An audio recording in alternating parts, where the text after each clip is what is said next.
ನಮಸ್ಕಾರ. ನಾನು ನಿಮ್ಮ ಭಾಗ್ಯನಾರಾಯಣ ಬೊಗ್ಗವರಪು. ನೀವು ನೋಡ್ತಾ ಇದ್ದೀರಿ ಸುದ್ದಿ ಸರ್ಕಲ್. ಹಾಸನದ ಬೇಲೂರಿನಲ್ಲಿ ನಿನ್ನೆ ಎಲ್ಲ ದೊಡ್ಡ ರಾದ್ಧಾಂತ. ಏನು ಅಂದ್ರೆ, ಒಂದು ದೇವಸ್ಥಾನ ಗಣೇಶನ ಮೂರ್ತಿಯ ಮೇಲೆ ಎರಡು ಕಡೆಗೆ ಚಪ್ಪಲಿಗಳಿದ್ದಾವೆ, ಚಪ್ಪಲಿ ಹಾರ ಹಾಕಿದ್ದಾರೆ. ಯಾರು ಅನ್ನೋದರ ಬಗ್ಗೆ ಪೊಲೀಸರಿಗೆ ಚಿಂತೆ. ಆದ್ರೆ ಇಂತಹದ್ದೇ ಸಿಚುವೇಶನ್ ಬೇಕು, ಆಗಾಗ ಇಂತಹದ್ದು ಆಗ್ತಾನೆ ಇರಬೇಕು. ಅದರಿಂದಾನೇ ನಮ್ಮ ಜೀವನ ನಡೆಯೋದು, ನಮ್ಮ ಹೊಟ್ಟೆಪಾಡು ನಡೆಯೋದು, ನಮ್ಮ ರಾಜಕೀಯ ನಡೆಯೋದು, ನಮ್ಮ ಅಸ್ತಿತ್ವ ಇರೋದು ಅಂತ ನಂಬಿಕೊಂಡಿರುವಂತಹ ಒಂದಷ್ಟು ಪುಡಿ ರೌಡಿಗಳಿಂದ ಹಿಡಿದು ರಾಜಕಾರಣಿಗಳವರೆಗೆ ಹಬ್ಬದ ರೀತಿಯಲ್ಲಿ ಬೀದಿಗೆ ಬಂದ್ಬಿಟ್ರು. ಇದು ಷಡ್ಯಂತ್ರ, ಹಿಂದೂ ಧರ್ಮದ ವಿರುದ್ಧ ಷಡ್ಯಂತ್ರ, ಧರ್ಮದ್ರೋಹ, ದೇವರಿಗೆ ಅವಮಾನ, ಧರ್ಮ ನಿಂದನೆ, ಏನೇನು ಸಿಗುತ್ತೋ ಎಲ್ಲ. ಒಂದಷ್ಟು ಕಿತ್ತೋಗಿರೋ ಜನ ಇದಾರಲ್ಲ, ಆ ವಿಕ್ರಮ್ ಹೆಗಡೆ ಅಂತವನು ಮೊನ್ನೆ ತಾನೇ ಜೈಲಿಂದ ಬಂದಿದ್ದಾನೆ. ಅವನದೊಂದು ಕಿತ್ತೋಗಿರೋ ವೆಬ್ಸೈಟ್ ಇದೆಯಲ್ಲ, ಪೋಸ್ಟ್ ಕಾರ್ಡ್ ಅಂತ, ಅದರಲ್ಲಿ ಮದ್ದೂರಿನಲ್ಲಿ ಕಲ್ಲೆಸೆದವರಿಗೆ ತಕ್ಕ ಶಾಸ್ತಿ ಮಾಡಿದ್ದಿದ್ರೆ ಈ ರೀತಿ ಮತ್ತೆ ಆಗ್ತಿರ್ಲಿಲ್ಲ. ಅಂದ್ರೆ ಮುಸ್ಲಿಮರು ಮಾಡಿದ್ದಾರೆ ಅನ್ನುವ ರೀತಿಗೆ ತಿರುಗಿಸಿ ತಿರುಗಿಸಿ ತಿರುಗಿಸಿ ಬಿಜೆಪಿಯ ನಾಯಕರಿಂದ ಹಿಡಿದು ಎಲ್ಲರೂ ಚಿಟಿಕೆ ಹೊಡೆಯೋದ್ರಲ್ಲಿ ಬಂದ್ ಅನೌನ್ಸ್ ಆಗೋಯ್ತು. ಏನು ಪ್ರತಿಭಟನೆ, ಪೊಲೀಸ್ ಸ್ಟೇಷನ್ ಮುಂದೆ ಗಲಾಟೆ. ಅಲ್ಲಿನ ಎಸ್ ಪಿ ಮೊಹಮ್ಮದ್ ಸುಜೀತಾ ಅವ್ರು ಹೇಳ್ತಿದ್ದಾರೆ, ನಮಗ್ ಸಮಯ ಕೊಡಿ, ನಾವು ತಪ್ಪಿತಸ್ಥನ್ನು ಕಂಡುಹಿಡಿತೀವಿ ಅಂತ. ಓ ಇಲ್ವೇ, ಇವರು ರೌಡಿಗಳ ಹಾಗೆ ಎಸ್ ಪಿಗೆ ಟೈಮ್ ಲಿಮಿಟ್ ಕೊಡ್ತಾರೆ, ಮಧ್ಯಾಹ್ನದೊಳಗಡೆ ಅರೆಸ್ಟ್ ಆಗ್ಬಿಡ್ಬೇಕು, ಇಲ್ಲಾಂದ್ರೆ ನೋಡಿ ಅಂತ ಒದ್ದು ಒಳಗಾಕ್ಬೇಕು ಇಂಥ ಕಂತ್ರಿಗಳನ್ನ. ಆದ್ರೆ ಎಸ್ ಪಿ ತಾಳ್ಮೆಯಿಂದ ಇದ್ರು, ಆಕೆ ತಾಳ್ಮೆಯಿಂದ ಇದ್ರು. ಆ ನಂತರ ಪೊಲೀಸರ ಕೆಲಸ ಪೊಲೀಸರು ಮಾಡಿದ್ರು. ಟಿವಿಗಳನ್ನ ಚೆಕ್ ಮಾಡಿದ್ರು. CCTVಯಲ್ಲಿ ಒಂದು ಮಹಿಳೆ ಬಂದು ಹೋಗೋದು ಕಾಣಿಸ್ಕೊಳ್ತು. ಆ ನಂತರ ಆ CCTV ಸುಳ್ಳುಗಳ ಆಧಾರದ ಮೇಲೆ ಆ ಕಡೆ ಈ ಕಡೆ ಎಲ್ಲ ವಿಚಾರಿಸಿದಾಗ ಗೊತ್ತಾಯ್ತು, ಒಂದು ಮಹಿಳೆ, ಅಲ್ಲೇ ಹೂ ಮಾರುವಂತಹ ಮಹಿಳೆ. ಅದು ಎಂತ ಹೂ ಒಂದೊಂದು ಬಾರಿ ಮಾರ್ತಾಳೆ ಅಂದ್ರೆ, ಬಳಸಿ ಬಿಸಾಕಿರುವಂತಹ ಅಥವಾ ಬಳಸಿರುವಂತಹದ್ದನ್ನ ತಗೊಂಡು ಮತ್ತೆ ಮಾರೋದು, ಏನೋ ಮಾಡೋದು ಪಾಪ, ಹೊಟ್ಟೆಪಾಡು. ಆ ಮಹಿಳೆ ರಾತ್ರಿ ಅಲ್ಲಿಂದ ಬೇಲೂರಿಂದ ಚಿಕ್ಕಮಗಳೂರು ಬಸ್ ಹತ್ಕೊಂಡು ಮತ್ತೆ ವಾಪಸ್ ಬಂದು ಮಧ್ಯರಾತ್ರಿಗೆ ದೇವಸ್ಥಾನಕ್ಕೆ ಬಂದು ಈ ಕೆಲಸ ಮಾಡಿದ್ದಾರೆ ಅನ್ನೋದು CCTV ಕುರುಹುಗಳು. ಅದರಿಂದ ಗೊತ್ತಾಯಿತು. ಆ ಮಹಿಳೆ ಬೆನ್ನತ್ತಿ ಹೋದಾಗ ಆ ಮಹಿಳೆ ಮಾಹಿತಿಯನ್ನು ಹೊರಗಡೆ ಬಂತು. ಆ ಮಹಿಳೆ ಹೆಸರು ಲೀಲಮ್ಮ ಅಂತ.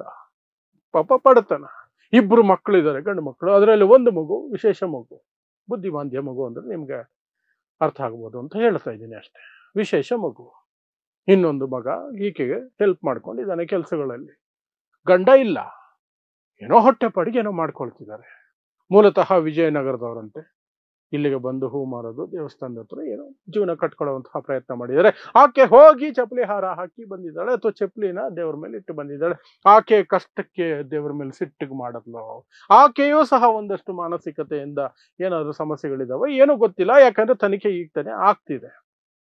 ಆದ್ರೆ ಹೇಗೋ ಪೊಲೀಸರು ಹೋಗಿ ಬಂಧಿಸಿ ಆಕೆಯನ್ನ ಪೊಲೀಸ್ ಸ್ಟೇಷನ್ ಕರ್ಕೊಂಡ್ಬಂದ್ರು.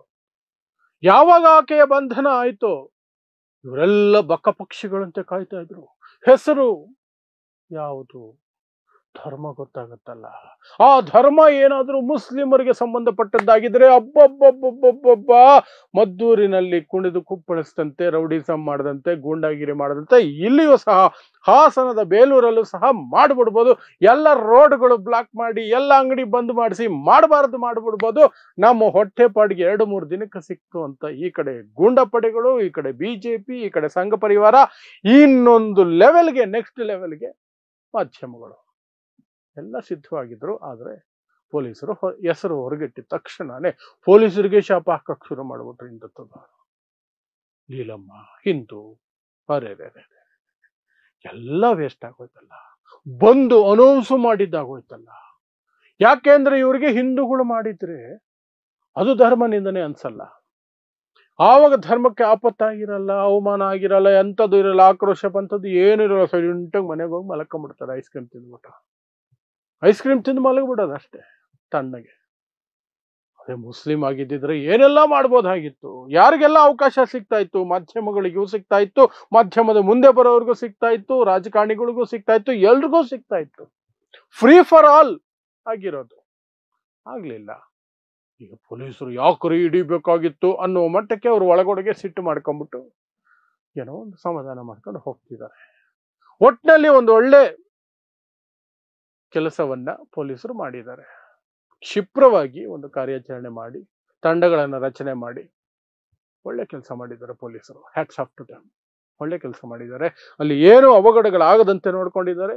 ಈ ಹಿಂದುತ್ವದ ಹೆಸರಿನಲ್ಲಿ, ಧರ್ಮದ ಹೆಸರಿನಲ್ಲಿ ಗಲಾಟೆ ಗಲಭೆ ಎಬ್ಬಿಸಿ ಜನರನ್ನ ಪ್ರಚೋದನೆ ಮಾಡಿ ಅವರ ಮನಸ್ಸನ್ನು ಕೆಡಿಸಿ ಸಮಾಜದಲ್ಲಿ ಹಿಂದೂ ಮುಸ್ಲಿಂ ಅಂತ ಒಂದೊಂದು ಕಥೆಗಳನ್ನ ಕಟ್ಟಿ ಎಲ್ಲರನ್ನು ನಿರಂತರವಾಗಿ ಇಬ್ಬಾಗ ಮಾಡಿ ಸಮಾಜವನ್ನ ತಮ್ಮ ಬಳಕೆಗೆ ಬಳಸ್ಕೊಳ್ಬೇಕು ಅಂತಿದ್ದಂಥವ್ರಿಗೆ ಆಘಾತ ಆಗಿದೆ.